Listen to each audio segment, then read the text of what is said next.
Dans ces boîtes de pétri se cache peut-être le remède de l'avenir pour nos dents.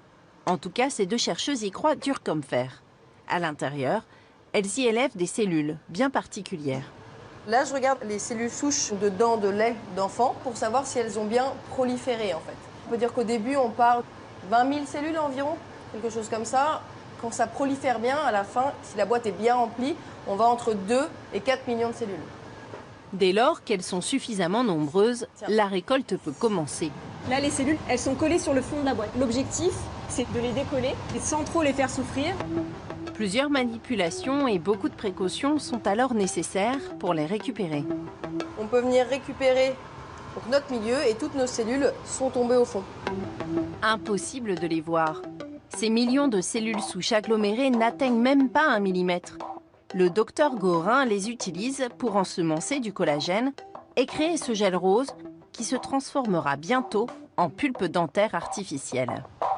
Donc là, on va prendre les tranches de dents qui ont suivi un protocole en fait pour les rendre stériles. Même coupées et stérilisées, ces tranches de dents et surtout la dentine qu'elles contiennent restent des prélèvements biologiques dotés de certaines propriétés qui vont se réactiver au contact de ce gel. Et là, on va couler dans les tranches.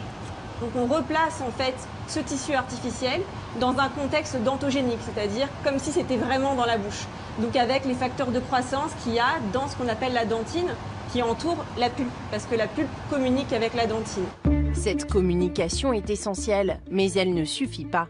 Pour transformer ce gel inerte en pulpe vivante, il faut d'abord priver les cellules souches d'oxygène pendant 24 heures afin de les stimuler. Puis implanter la tranche de dent dans un dos de souris immunodéprimé qui ne rejettera pas les cellules humaines. Ainsi placées en sous-cutané, les cellules vont au contact de la dentine attirer les vaisseaux sanguins de la souris et créer un tissu vivant. 4 semaines plus tard, quand on regarde avec un échographe au niveau du dos de la souris, au niveau de la tranche de dent, on observe un flux vasculaire ici en jaune qui va venir pénétrer à l'intérieur de la tranche de dent, ce qui prouve bien que la tranche de dent est vascularisée. Une pulpe régénérée, qui substituée à l'original peut à nouveau défendre la dent. La pulpe, c'est ce qui va nourrir la dent. Donc c'est ce qui va permettre à la dent de nourrir et de répondre aux agressions.